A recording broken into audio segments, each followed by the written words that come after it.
after what seemed like months of promotion and building, well, the build didn't actually start until 3 weeks ago, but after what seemed like months, we finally had AEW All In London, 81,035, a new paid attendance record in pro wrestling. It was, by all accounts, a great show, but someone that was there that can help me break it down joins me now on the hotline, a great friend from WhatCulture Wrestling, Michael Hamflett. Follow him on X at Michael Hamflett. Michael, how are you, man? I'm very well. How are you, Stu?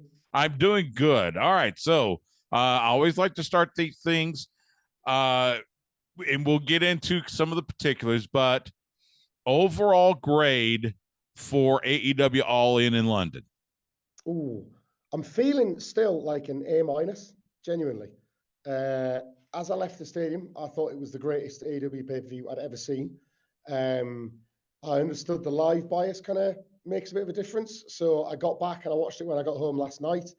And the grade didn't drop that much, honestly. Like going match by match, there's no bad matches on there. The good is very good. And I was so impressed with how Tony Khan structured the card specifically. I think that was maybe the biggest victory. There was a lot of complaints, plenty from me about the build.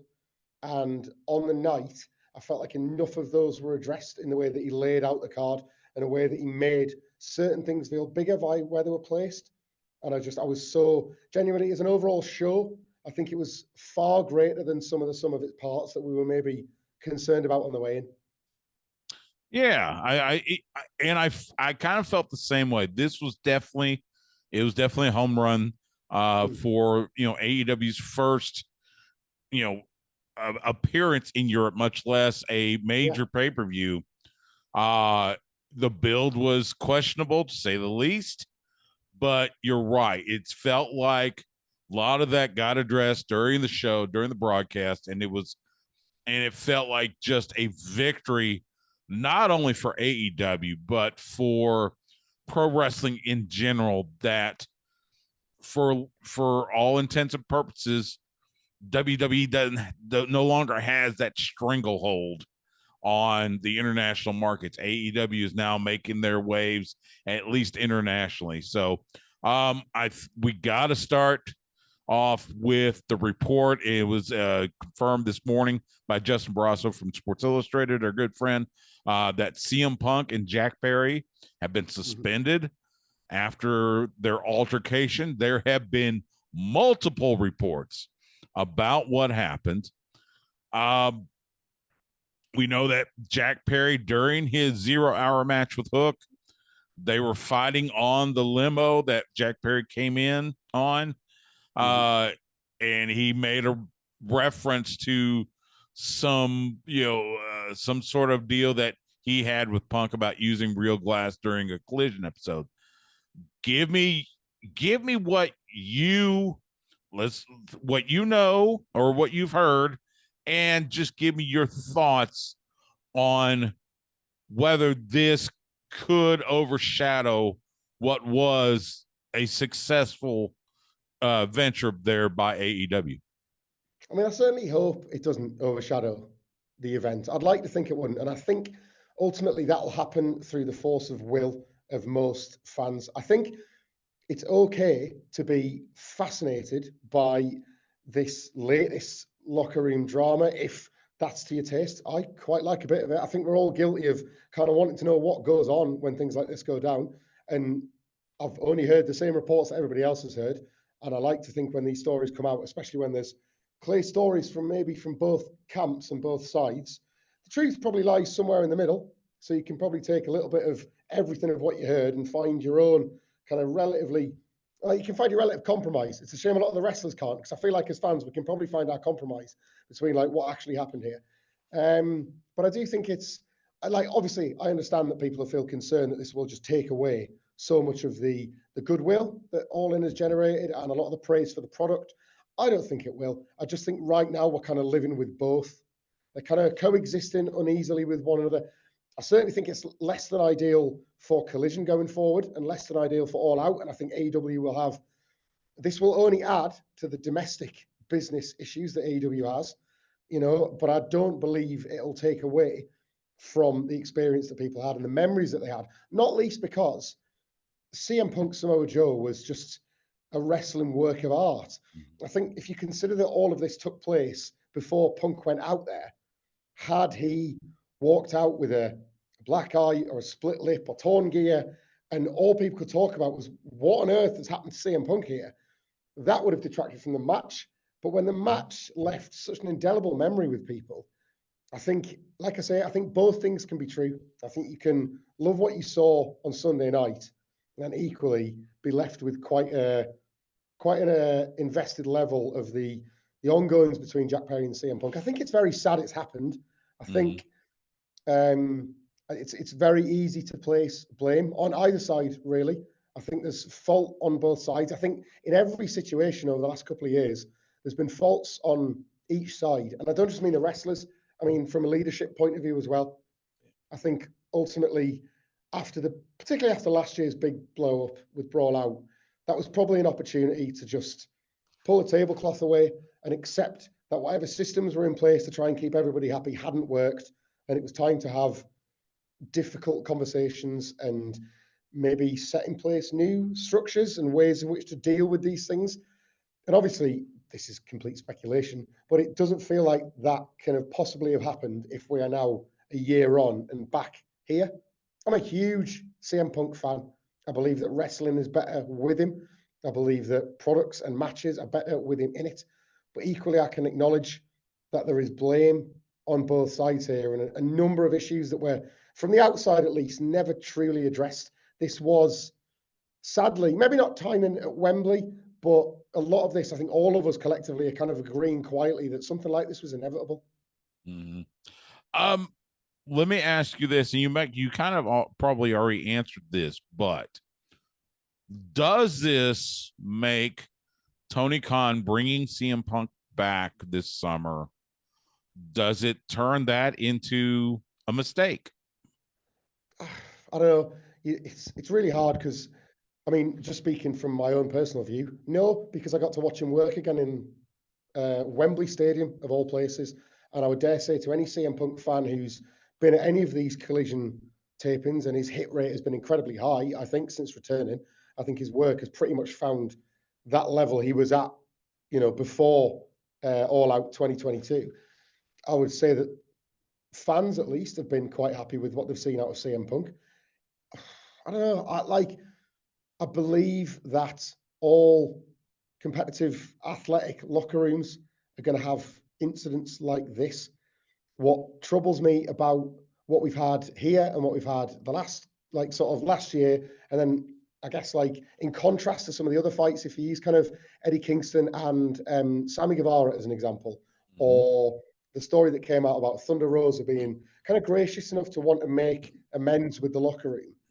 It feels like the systems haven't been put in place so that when all of this blows up, which things sometimes do, nobody comes together at the end of it. People are blown apart by fights and by grudges and by things that are said on camera.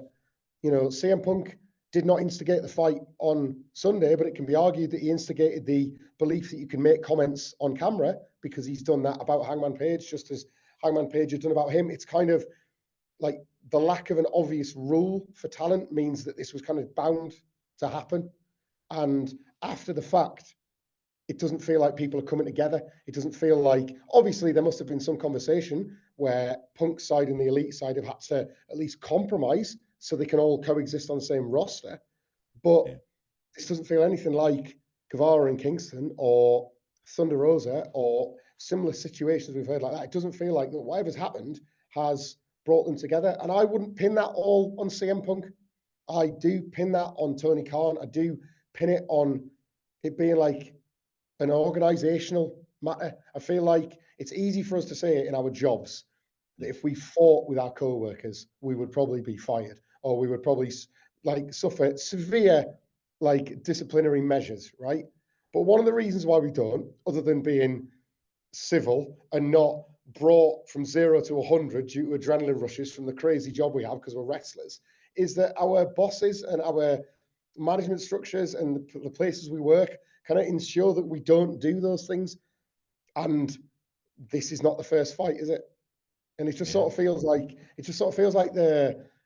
like I say, it just felt destined to happen. And I hope that CM Punk doesn't leave AEW. I hope he doesn't leave wrestling. I have my suspicions that Tony Khan does too. I don't think Tony Khan wants CM Punk to go anywhere. And I almost think it's too easy especially for those people that don't like CM Punk, it's too easy to say, look, he is our common denominator. It's time for him to go. I personally don't know if Tony Khan would share that sentiment. I think he sees a value in an emotional level, and he obviously sees a value at a financial level that maybe supersedes that. We'll see, Yeah, we will see. The story's not going to go away, is it? Yeah, you're right. And you're right. And I think you're right in the fact that Tony Khan does see value in CM Punk. I think, he wouldn't have brought him back in the first place if he didn't see the value. Tony Khan is, he said it during the post-social media scrum. He's accustomed to some of this stuff, being, part of the ownership with the Jacksonville Jaguars, the NFL, owner for Fulham FC. They're in Premier League.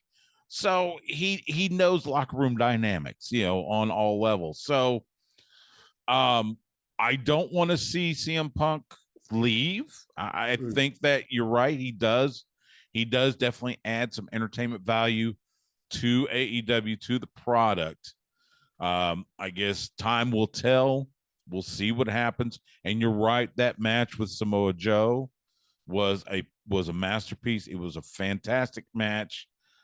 Punk finally getting the victory over Joe. It was a good way to start it.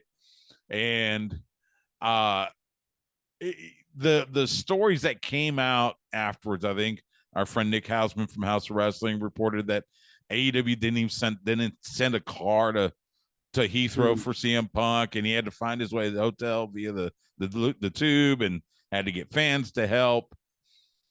It feels like there's enough blame to go around multiple parties, not only CM Punk, but Jack Perry and AEW.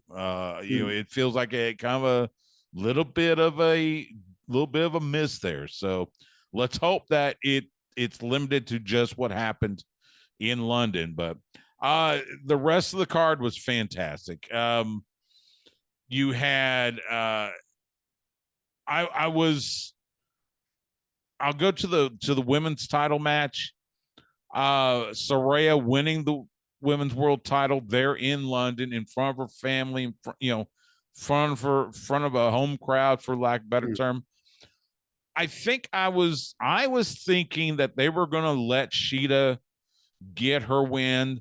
They talked a lot about how Shida had won the title in front of no fans back in the pandemic era, and it was going to be a way to kind of pay her back for performing as the women's world champion during the pandemic by giving her a win in front of the biggest crowd that AEW's seen, and again, paid attention, biggest crowd in wrestling. But at the same time, I can see why they gave the title to Saraya. Talk for a moment about Saraya winning the world title in that four-way.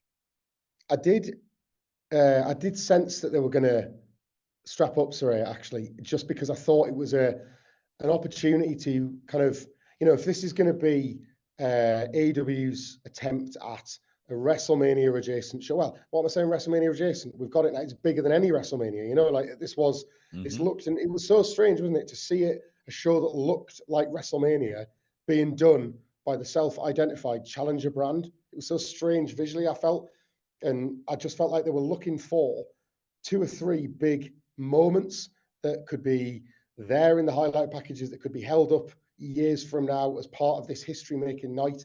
And obviously Saraya being from the UK, and there being a lot of different things about her life, a lot of different, she's a controversial figure to say the least, but a lot of struggles that she's had that have been extremely unfair in her life. To see, at very least, her be able to hold that belt as a moment of vindication for them was quite emotional, truthfully.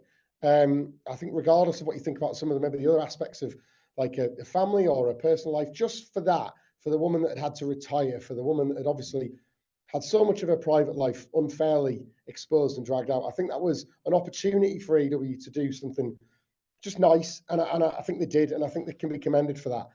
The match, oddly enough, Shida was sort of the fourth woman in her own title match on reflection. I think if you think about the layout of the match, they were big on, and I thought they did an incredible job with this, by the way. They were really big on coming up with legitimate reasons for the outcasts to fall out.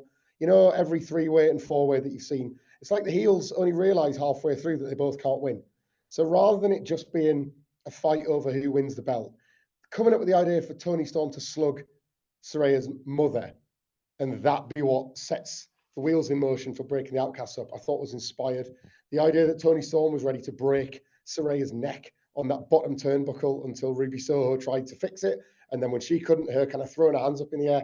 That was a very credible beginning of the end for the outcasts, I thought. So they hid a story within this match, which for AEW Women's Division, and I know this is quite a low bar to clear sometimes, but I was quite impressed that they hid a story there. And in the meantime, Britt Baker as the person, not so much to, obviously not to take the pin, but as the kind of the original big star of this division, like Shida, really, to get the flowers, to get the moment and the scale and the size of the event. It was important that she was there, but obviously on the night, she was, again, like kind of a bit part player to the other things going on. The stomp, as Saraya held Toni Storm in the Scorpion Crosslock, will be the spot I remember the most from the match. So Britt Baker certainly contributed to it in that respect. But yeah, this was kind of the outcast story, and obviously Saraya's big moment. Yeah, like I said, I mean, it was great on Saraya. Like, and you're right. The layout to see the breakup of the Outcasts. Of course, we'll see how they follow that up on Dynamite tomorrow night, and then of course All Out this weekend. We'll see how they follow it up. But yeah, it was a great moment for Saraya, and especially having her family there. Let's talk about the main event, or let's talk about MJF and Adam Cole. This has been probably just about the best story that AEW has told, possibly in their existence. This rivalry that turns into a friendship, that turns into a tag team. They start the show off with MJF and Adam Cole winning the Ring of Honor World Tag Team titles. Adam Cole becomes, I think I tweeted out, he is now the 8th Triple Crown winner in Ring of Honor history, with winning the tag titles. He won, of course, the only 3-time Ring of Honor World Champion, and he's also won the TV championship. So he is now a Triple Crown winner. And then the main event for the AEW World title, and it was the story of who's going to turn. And there were so many, instances where either man could have turned. And in the end, as corny as it sounds, friendship wins over. They do the hug, fade to black. And just talk about, I mean, and again, you were there in Wembley Stadium. Talk about the reaction of the fans, and just talk about that story and how we could see it continue, not only this week at All Out, but in weeks to come. I mean, I personally was absolutely thrilled to see the way this play out. And just from being in the venue, and I hope this came across on television. I watched it last night, and I think even though, like, obviously it never feels quite as loud, it was the one match when I was rewatching the show where the audio felt closest to what it was like being in the building, which was to say that it just felt like every minor move got a major reaction. So every time that there appeared to be that moment where things were finally breaking down, and it was Adam Cole who was appearing to reveal that it was him that was going to break up the team, or that it was him that had just been waiting to pick his moment to stab MJF in the back, and then he didn't. Every time it looked like it was going to happen, you felt the dread. It coursed through the building, and then every time he didn't, you felt a wave of relief, and then we went again. I honestly thought and this might sound a bit hyperbolic or a bit of recency bias because we're only talking a couple of days removed from the event, but honestly, I think we were witnessing like the birth of like a new match genre masterpiece. Genuinely, like this had a little bit of the NXT Takeover epic, which a lot of people got quite sick of. You know, the melodrama and the sort of the stopping and the monologuing and things like that. This had a little bit of that. This had just enough pro wrestling violence to never betray that this was an actual wrestling match. You know, if you think of Adam Cole doing the suplex on the steel stairs, you know, just how physical it got in the closing stretch when both were desperately trying to win. It had comedy, frankly, comedy the likes of which I've never seen in a main event of this scale. You know, there's always a time and a place for comedy on the undercard, so it's said, you know, funny ain't money and all that sort of thing. It's always felt like comedy can only exist on a certain place on a wrestling show. And all of a sudden, you've got these two doing, for example, the chair toss as a bit of slapstick. Yeah. One of, honestly, my ultimate takeaway from the entire show, but one of my favorite moments ever attending a live show was Bryce Remsburg selling when he'd been hit with the Panama Sunrise and then recovering just enough to make a count of one, but then collapsing again. The audience, a ripple of laughter was as if a stand-up comedian had just told a joke because they saw Bryce's body flop. And as tense as you are for a one, and oh, he's coming a two, here might come a three, the tension is just lifted with laughter.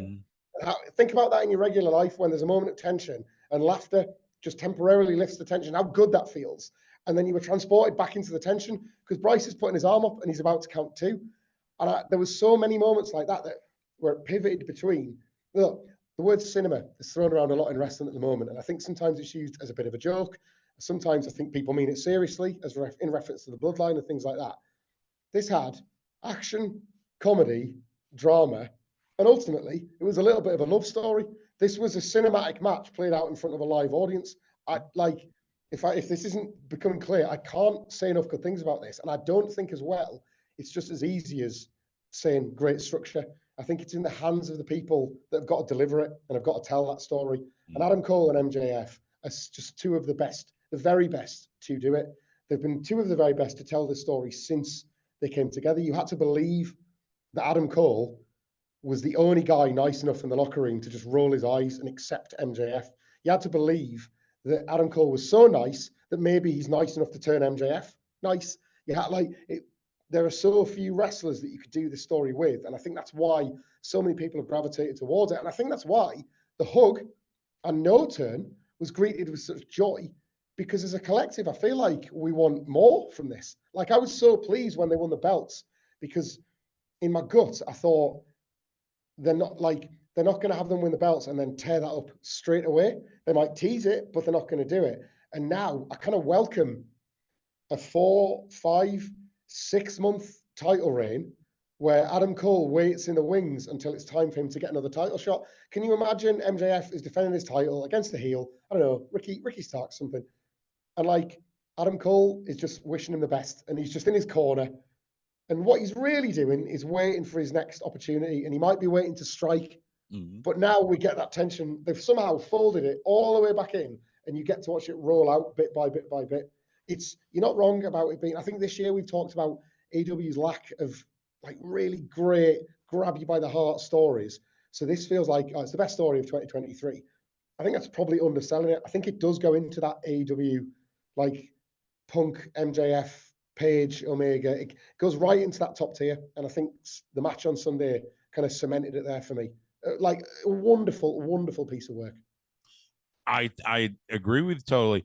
Would it be fair to say that the main event match with MJF and Adam Cole, that broke most every wrestling trope we've seen in the past? Would you say, would it be safe to say that? I feel like I felt like that's what we were watching. I felt like they'd somehow, Adam Cole likes the video games. I felt like somehow they'd found like a secret level or a cheat code that so few other wrestlers have been able to even access. It was almost as if you kind of, because your brain is trained, having watched however much wrestling you've watched over the years, that if they've gotten the funny out of the way and now it's getting serious, you can't go backwards. And they did. And they went back and forth and back and forth. And then it wasn't like it wasn't loyal to the story. They spent they started this feud having a draw and MJF saying no to 5 minutes, and then spent the next, 2 months, 3 months building up a double clothesline just so they could do a double clothesline to get them all the way back to that 5 more minute spot. Yeah. That's not an accident. That's master craftsmanship. And I just think I think it's kind of what we all watch for, especially when you're a bit long in the tooth. You know, when you feel like you've seen everything, it's a bit like when you see one little gif of a high flyer and you didn't think that rotation was humanly possible. This is the wrestling storytelling version of that, like a wheel getting reinvented in front of your very eyes. Yeah, I think you're right. Adam Cole, you and I've had interactions with him so many times. We know, and he is genuinely probably just about the nicest guy in the industry, not only on camera but off camera. Such a great guy. MJF is such a complex individual, and I've had interactions with him not only backstage in AEW, but I worked with him on the independent scene in Austin, and it's this evolution of MJF as a babyface. This has got to be that kind of like, if MJF Adam Cole is the number one story, then 1A's got to be the evolution of MJF as a babyface. Talk for a second about what we have seen so far from MJF, and again, what we will hopefully see in the weeks to come. Well, it's funny, isn't it? Because I think as much as it felt like in the match they were steering you towards the Adam Cole turn, and there's been clues on television that, remember like the stabbing in the back motion with the fist and obviously Roddy Strong's involvement. It felt like they're kind of leaning you to think Adam Cole is going to turn almost as a diversionary tactic, because yet again, MJF is going to fool us all. Once again, we've tried, just like CM Punk did in their story, just like MJF did when he won the title, like with William Regal, this idea that he wants to take you in only to then screw you even worse than before and make you feel like the biggest fool. And, the devil and the snake and all of these things. It's like, I'm telling you from the very beginning, I'm not stabbing you in the back. I'm stabbing you right in the front. And yet we persist. And it's like, I feel like what this character, and it's, I probably get accused of speaking in too grandiose terms about wrestling, but, we love it. Like MJF, I feel like, is almost not just working on his own character, but if you're an invested fan, he's playing to you as a human. If you are a more cynical set person, you are never ever going to trust the television character MJF. If you are a more open-hearted person, you are going to want to believe that this time is the time that he's fixed himself and he's ready to be the best version of himself. And he allows you to think both those things simultaneously. We could now, if Cole and MJF stick together for 6 months, we could see 6 months of an MJF babyface character, and then that could come to an end with MJF turning on Adam Cole, and it would just turn out that he was never a babyface all along. He just had to keep up the pretense a little bit longer than he wanted to. It's like, I wanted to turn all the way back at Wembley Stadium, but you wouldn't let me. Like he could say that, and we'd have to go, yeah, you got us again. You goddamn got us again. And I think the way he kind of asks those questions of us as fans is far more interesting than just the kind of the wrestling thing of just telling you, like, no, boo this man, cheer this man. You are kind of deciding yourself whether or not you want to give into it again. And ultimately, that's going to make how he reflects on other wrestlers better. It's going to make all of his matches more, like, sort of uniquely tense, because you're going to want to see him. If he's fighting a heel, you're going to want to see him wrestle as the earnest babyface. But if he's wrestling as a babyface and then he cheats a little bit, do you want to chastise him, or do you want to ruffle his hair and be like, "Now, come on, Max"? It's such an interesting proposition that we're going to get. And again, just to go back to the result on Sunday, I think a lot of the joy wasn't just because people love watching these two hug it out. I think a lot of the joy is because people want to watch a lot more of these two. Yeah, I think you're right. I've said so many times before, look, MJF behind the scenes is a wonderful individual. As I said, I've had interactions with him for several years, and he is, and it adds so many layers to the storytelling now with MJF trying to be, He says it. He's still a scumbag, but he is now our scumbag. So Yeah. it's going to be fun to watch this. Let's talk for a second. Some of the other matches. The 6-man tag with the Golden Elite and Bullet Club Gold and Takeshita. It ends with Takeshita stealing the pin on Kenny Omega. That's going to lead to Omega versus Takeshita at All Out. This rivalry is, this is definitely one of those rooted in a lot of just, Omega wanting to get back at Don Callis.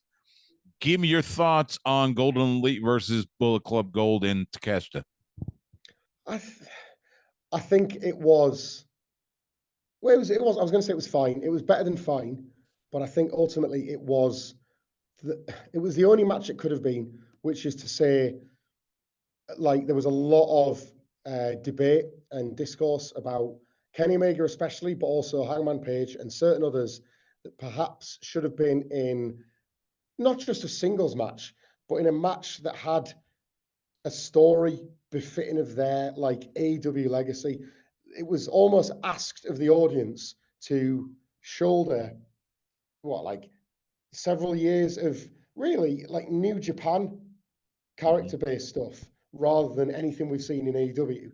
It was, and I just think that ultimately hampered how high the ceiling for the match could be. The match was entertaining, like this was part of the problem when the conversation was coming up. I think a lot of people misunderstood the complaints, especially from British fans that have waited. Like I last saw Kenny Omega in the UK the last time he wrestled, and that was in the UK, and that was in 2017. So it's been 6 years since Kenny Omega wrestled in this country. And I think a lot of the frustration coming from the 81,000 people that were attending were that there was maybe a good faith purchase of a ticket made that reasonably expected a Kenny Omega singles match or a Kenny Omega big story or things like that. And we didn't really get it, and the match wasn't bad. But what else do you expect from the 6 out there? The 6 out there are not going to go out there and tank the show. They're just not. But I think it did reveal that the premise for the match was a little thin, and that this was a match to build a match, wasn't it? This was, as you say, this was a match for the benefit of All Out rather than for the stage of All In. And I can't help thinking that's a little bit of a shame because the work was great. Jay White was a joy, as he always is, playing the particular kind of conniving heel. Like all the talk is around Kenny Omega, but I think you could have the exact same argument about Hangman Page. Did he really feel like he was given the opportunity to shine on this AEW's biggest ever stage? I would say no. He was just a babyface that got to have a nice match. The best thing about this match was that it was on second.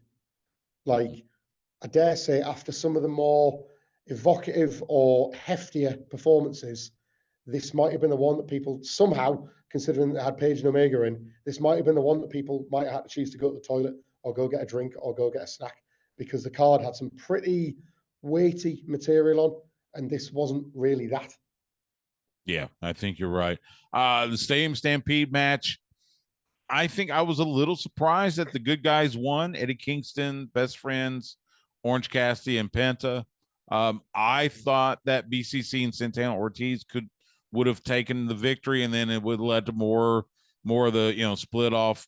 Eddie versus Claudio. Orange defends against somebody, and that was still as I think that was as violent as you could see in a stadium full, 81,000 full. It was still entertaining.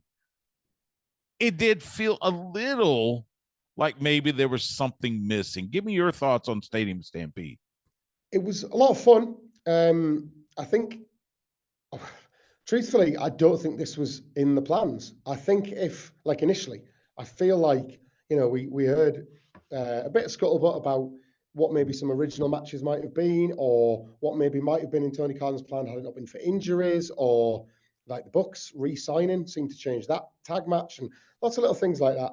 And if you look at the makeup of the two teams, this doesn't feel like something he would maybe put on paper 2-3 months ago, like 2 or 3 months out from the show. And not least because, and I was very fortunate to be there, in May in Vegas, we had Anarchy in the Arena. And back then you were told by Tony Khan in the scrum that Anarchy in the Arena feels like it might become a staple of Double or Nothing. It might become something that is a feature of the Las Vegas show. And then we basically have a expanded version of that. That's ultimately what this was an expanded Anarchy in the Arena, because you can use so much more space in the building. What I will say for it, which this is going to sound like a negative, but I promise it's a positive. Again, going back to the card placement and going back to the way this show was ordered, this, despite the violence and despite the high drama with Moxley and Kingston, this was kind of a palate cleanser, I thought. We'd had the real intensity of the Bucks and FTR, and that was almost like, right, like this was the midpoint of the show. We've done Punk, we've done the Elite, we've done all the names that you maybe would have once associated with the top of the card. We're going to create this really fun spectacle. I wouldn't call it a WWE spectacle because they wouldn't trade in that kind of violence. But in terms of stunts and moments and like fireworks, not literal, but you know what I mean? Like those kind of things. This was that. And then after that, back to the kind of really serious business. This wasn't serious business, but it was it was seriously good fun. And I think that's how you get these great cards. That's how you get your WrestleMania 17s. There's got to be a gimmick battle royal next to a TLC because you need that levity and you need that light and shade. And somehow, despite how dark a lot of this got, this was the light. Yeah, I think you're right. FTR successfully defend the tag titles against Young Bucks.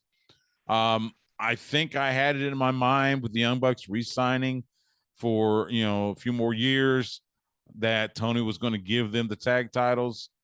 That's not what happened. FTR retains. Was that the match you wanted to see at All In? Was the quality deserving of being at All In? Just talk about the tag title match. It was definitely going into the card. Outside of the main event, I think I can't speak on behalf of my entire country, but it certainly felt like the one that fit the show more than anything else on it. It was, I think we were looking for a card, and this sounds greedy, I appreciate in hindsight, but we were looking for a card that if we're being told we're attending the biggest wrestling event ever, full of matches that are theoretically the biggest ever, and Young Bucks FTR still is the biggest tag match in wrestling. And by the simple act of rejecting a handshake, it's probably still the biggest tag match in wrestling. I can't think of two teams elsewhere in the world, especially now that the Usos have split, and maybe like Usos Young Bucks or Usos FTR. You are looking at the two tag teams that you probably want to see face more than anybody else. So the platform felt right, and the match got where it needed to go by the end. I think that's, I don't want to be harsh on it because it was an unbelievable, dramatic, like near fulfilled, unpredictable highlight reel of some of the best bits of both teams. All the callbacks to the first two matches, all their own love letters to tag team wrestling with the types of things they were trying on each other. The fact that they just know each other so well. There was the bit where Dax knew that he was about to turn around into a big rig from the Young Bucks and just sort of had to turn around and accept his inevitable fate. These are characters that have lived with these people and lived with these fights. And I think that came across really well. But by the end, it's funny, it didn't, oddly, as you were racing towards the finish, it kind of didn't feel like this was going to be the end of the story. So when the Young Bucks rejected the handshake, I personally was thinking, well, this is 2-1, but it's not the rubber. I guess we go again. If it was me and Tony Khan was faced with a bit of a selection crisis ahead of All Out, I would be tempted to rush this back onto All Out. Yeah, Make them go again. I know it sounds like a panic booking, but I think this might be a night for some panic booking, something big, something just that people wouldn't expect. You take these incredible toys you've got and you smush some of them together. And I think a rematch so soon would shock everybody to such an extent that you get to see probably they're geniuses out there. You'd probably get an entirely different match than the one we got last week. Yeah, I think you're right. And I think it's very possible. I mean, we'll find out more about All Out probably tomorrow night on Dynamite. Before we get to All Out, the coffin match, Sting we say it every special, but 64 years old, he has had a run, that is almost unrivaled in pro wrestling. And he is still out there taking these bumps, the dive onto the table and everything. Of course, Darby Allin Sting getting the win. But I mean, for Sting to have that kind of match in front of that crowd, easily the biggest crowd he has performed in front of. And we're talking a career that spans, I think we're going on 40 years. Yeah. For him to have that moment in front of that crowd, just talk for a moment about having the icon Sting there at Wembley.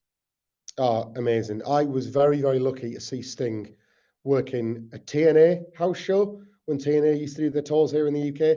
And it was magic because it was Sting. But you thought you were kind of getting his last days, and the matches were popcorn stuff. It was all the high spots and go home, And there was nothing wrong in that because it was Sting. You're in the presence of an icon. And then we find ourselves, 10, 13 years later, and he's working substantially more involved matches, substantially more dangerous matches than he was 13 years prior. Look, I think the match, you just really, eloquently described it. It kind of like the match spoke for itself in terms of what everybody did. But I was thinking about this the next day. And, on Saturday, as we all kind of as a community were trying to come to terms with Terry Funk and Bray Wyatt passing 24 hours between, and this coffin match, that there was a little whisper of, do you think we should maybe just drop that element of it? Is that a bit close to the bone as an audience? Not that it was in bad taste, just that it was is that a thing now to maybe just quietly shove off to one side while we all mourn, while we all sort of grieve in our own ways for these two lost legendary figures, different kind of legends, but legends all the same, And then this match somehow, and I don't think this was necessarily the intent, this could just be my sort of read on it. This felt like somehow a coffin match became a comedic stipulation rather than a serious one. And the match kind of felt like a love letter to both. Bray Wyatt was never supposed to be the next Undertaker. He was supposed to be the first Bray Wyatt, and his character manipulated how you could use the sci-fi elements. It didn't have to just be one way, and you got that here in the coffin match. It didn't just have to be a roller guy into the coffin. You can get that thing in the ring. You can throw somebody into it. You can do whatever. You can make it fun. You can make it comedic. You can make it silly. You can have a bat be the thing that stops the lid going shut. You can just do daft stuff with it. And then Terry Funk, who had this career where everybody that he ever worked with spoke of him like they couldn't speak any higher of him. Yeah. And you hear the stories of companies that were just privileged to have him doing whatever he could for all of the younger wrestlers, going out there and risking his body, but loving it and doing it for everybody else beyond himself. It was nice to go out there, I'm sure, and be Terry Funk one more night, but he was there to try and help everybody he shared a locker room with. And you watch Sting at his age and Christian Cage, a veteran, going out there and doing what they did for Swerve and for Darby on this night, on this stage. Sting has never worked in a crowd that big, as you say, but Sting has seen and done it all. Christian Cage has worked WrestleManias. He's done WWE's biggest nights. He must have loved this, but will also be thinking, yeah, this reminds me of this one. This reminds me of this one. Swerve and Darby got that night with these two legends. And it had me thinking about the one match that people thought, is this in bad taste? Turned out to be this wonderful, loving tribute to the legacies of these two men. And I don't think it was by design, but it was certainly something that I think was a very, very happy after effect. Yeah, I think you're right. It was definitely a love letter, and it was a great tribute to both Terry Funk and Bray Wyatt. Let's get to All Out, which is this coming Sunday, 8 p.m. Eastern, 7 p.m. Central, on Bleacher Report in the United States, Fight TV, PPV.com, and all the other platforms internationally. You'll be at the United Center in Chicago. As of right now, 5 matches. And again, we're doing this on Tuesday, so we will hear more matches, I'm sure, tomorrow night on Dynamite and possibly on Rampage. And Collision. But as of now, 5 matches. We mentioned Kenny Omega facing Takeshita, excuse me. Powerhouse Hobbs will face Miro. That's just going to be big meaty men slapping man meat. We know that one. That's going to be good. The interesting one, so tomorrow night on Dynamite, and Tony Khan booked this during the media scrum for All In. Orange Cassidy is going to face Penta El Zero for the AEW International title tomorrow night on Dynamite. The winner of that match will then defend the international title against Jon Moxley at All Out. Are we going to see the international title finally come off of Orange Cassidy? I'm going to safely bet Orange Cassidy wins tomorrow night on Dynamite. Does Jon Moxley finally end this historic reign of Orange Cassidy with that international title? I think so. I mean, it's an enormous win for Orange Cassidy if he doesn't. So after the year that Orange Cassidy has had, as this incredible reign, this incredible run, such a diverse selection of matches, a win over Moxley would kind of feel like more than just like an attaboy from Tony Khan. It would feel like you are hitting a level with that international title where the only place for you to go is title for title against MJF or something like that. Like there aren't many more barriers for you to cross as champion. So it does feel like that's where Moxley will do it. And I think maybe there's something to maybe Moxley embracing his crueler side to get it done, because Orange Cassidy's become such a people's champion as the international champion. You root for him in these TV title defenses like few other champions in wrestling. And I think Moxley as a heel, as good as he is, isn't necessarily always quite as spiteful and nasty. It's going to feel quite cruel when he beats Orange Cassidy. And I have my suspicion that they might be going towards Jon Moxley and Eddie Kingston at Grand Slam. Mm-hmm. So you put a belt in that. And if you remember back for All Out 2020, when Kingston and Moxley were fighting for the world title, and Jon Moxley dared to mention Eddie Kingston's mother's name and say, "Oh, you're not going to take a belt home to Ruthie." And Eddie Kingston got right up in his face. "Don't you ever say that. I'll take a belt home to her one day." The idea that you could do it at Jon Moxley's expense with the international title, I appreciate it only makes Moxley a transitional champion, but that's got to be a better story than Kingston beating Orange Cassidy for it. Yeah, I agree. And I think that'd be a good setup. I think that'd be fantastic. We are going to see what in most respects are considered the 2 TV titles. Chris Statlander will defend the TBS championship against Ruby Soho. Luchasaurus defending the TNT title against Darby Allin. I feel like of those 2 matches, Darby Allin has the better chance of winning the title. I don't see taking the title off Chris Statlander just yet. Give me your thoughts. Who loses the title this Sunday at All Out? Neither, I don't think.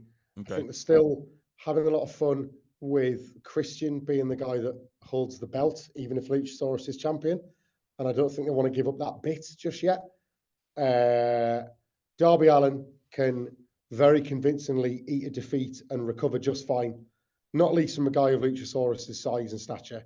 Christian Cage will want to exact some revenge for the coffin match. So I could well see Darby Allin suffering as a result of that. And I just think that Christian bit, there's more to do with Christian as the guy that is holding on to the belt, even though he's not champion. And likewise, actually, Statlander, I expect this match to be good, Statlander Soho. But again, I think it could exist as the further backdrop of the demise of the Outcasts. If after Dynamite, there's only 2 of them, because it didn't look like Tony Storm was going to be sticking around much longer, we could then see Saraya fail to help Ruby. You could picture the 2 of them making their big plans for when they're both world champions, and then Saraya screws the interference up, and Statlander prevails, and then Ruby Soho blames Saraya, and that's it. They're done. That sort of feels like what we were pointed towards, at least, All Out. And Statlander as well is somebody else. The reign's been good, but it only really feels like it's still getting started. The division I wish the division was booked with a bit more dynamism, and you felt like these champions especially were in stories, but at the moment she's just kind of the working title holder. She has a challenger. She beats the challenger. She moves on. And until we get into the guts of an actual storyline, I'd rather they keep the belt on her. Yeah, I think you're right. Before I let you go, I wanna get your thoughts. Um, I had the show last week on the day that Terry Funk passed away. Talked a lot about Terry Funk. He, you mentioned about bringing guys up. He legitimized ECW. He put ECW on the map. And then 24 hours later, Bray Wyatt passing away at the age of 36, Wyndham Rotunda.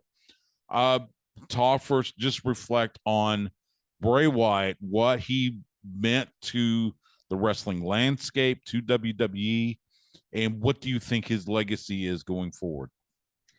I think so.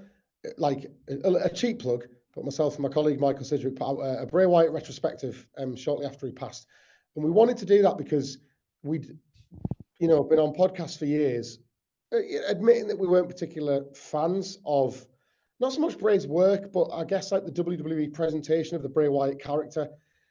Like truthfully, and I know that like this sometimes feels like cold at the expense of the wrestlers. They never got the best of the Bray Wyatt character, kind of in any incarnation. You would always get glimpses of just how great this could be. And I just don't think creatively they were ever set up to exploit that. They were, as a system, whether it was Vince McMahon, whether it was too many cooks in the kitchen, whatever it was, that idea, well, the multiple different ideas, because we saw so many, if you think about a relatively short tenure and how many different iterations of the Bray Wyatt character we got, you never saw one reach the potential you knew it could reach. All that said, he himself generated and fostered a love with his fans like almost nobody I can ever remember. My colleague Michael Sidgwick said it on that podcast, said it's quite ironic that one of his first breakthrough moments was as a cult leader, because it very much felt like that's what his fans were. They were devotees to Bray Wyatt till the end. It did not matter that WWE might have taken a left turn with The Fiend so soon after they launched it, or it didn't matter that so many of the cinematic matches like betrayed so much of what the Bray Wyatt character was, or at least what he was trying to put across. The fans just loved him all the same. The merchandise sales skyrocketed any time he was involved in anything serious. The people rooted so much for his success, for his validation. And is that not what being a professional wrestler is? Are you not supposed to foster that? And regardless of what me or anybody else might think of his brand of creativity, I just don't think you get that relationship without that kind of creativity. It's wonderful that so many people in the locker room have spoke so highly of him, because you want to believe that these people can be good to one another. There's enough stories of difficult locker rooms, and it's obviously so sad, so young with a family and so much of a life left. And yet I think like the legacy for how ultimately cut short it was will be that, like I say, his creativity, like, and the bond that existed between him and his fans was because of him. That doesn't, like, those fans aren't just looking for any old wrestler. They were looking for Bray Wyatt, and he found them, and he found them over and over again. The White Rabbit campaign, you cannot do the White Rabbit campaign. And this is not to denigrate this one wrestler that's just come into my head, but you cannot do the White Rabbit campaign with an LA Knight who was debuting around the same time. That's that character, that sort of incredible, viral, investigative, like kind of digging under the surface for clues thing can only exist for someone like a Bray Wyatt. Yeah. And those are special people within wrestling. And, like I say, to those people, he was everything. And that's out there. That's a fact. That's not my subjective opinion. That's every t-shirt he ever sold. That's every time he was ever involved at a high level, in a championship position, in a high position. Like it was as big and as powerful as wrestling got to those fans. And I think that speaks volumes to the legacy that he leaves.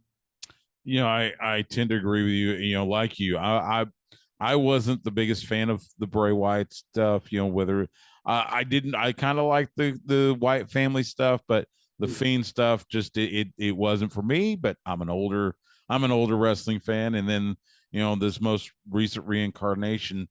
But everything you hear about the person, about Wyndham Rotunda, I had just a very brief chance encounter with him. It was actually WrestleCon in Dallas last year.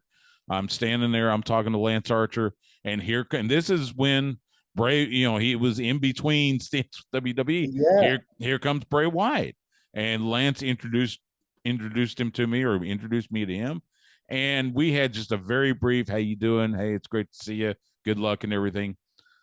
But in that moment, you could sense the kindness in him, mm. and he seemed genuinely pleased to meet somebody. And and again, all the stories you hear about how kind he was backstage, all the stories, and like you said, with his beautiful wife JoJo and their two kids, it is so sad that he gets his life is cut short. And so you hope that he will be remembered going forward, not only as such a creative and innovative mind, and I will give that 100% of the time, such a creative, innovative mind in the ring, but such a wonderful and caring person out of the ring. So And I it's think good. Go ahead. just as well on that. I think it was Swerve Strickland who tweeted words to the effect of, like, we should share this kind of love while people are still with us, and I guess it doesn't go without saying, because sometimes we should all say that a little bit more. But I will, WWE maybe don't have the best track record with this sort of thing, but I thought it was notable that they've come up with this thing where the proceeds from all of his merch will go to the family. And Mhm. then straight away on last night's Raw, brand new Bray Wyatt t-shirts are popping up in the background of segments. So it's not just the old stuff. People, like we've just discussed, are going to go out in enormous number and buy these shirts and have their moments and their memories of Bray Wyatt. And that's not just a memory with them. That's now something that the family will benefit from. And it's not going to replace Bray. It's not going to replace Dad, and nor is it intended to. But that is, at this point, just about the realest connection that people can make with that family, to let them know what he meant to them and for them to feel that. And not just through the financial benefit that it will give them, but probably through the scale of the financial benefit. They will be shocked at the checks that start coming through, because what those zeros reflect is the love, isn't it? It's the want, the desire of people to let them know just how much he meant to them, even through something as small as the purchase of a t-shirt. And I thought that was quite a nice move that has a lot of nicer consequences for the people that are left in the aftermath of someone's passing. Yeah, absolutely. A great move by WWE, and it'll help, but definitely help the family out. He is Michael Hamflett. Follow him on X at Michael Hamflett. Check out all his stuff, whatculture.com, podcasts, writings, everything. Michael, man, I appreciate it. I appreciate you taking the time. All the best to you, and we'll talk again soon. Absolutely. Lovely talking with you, Stu. Take care.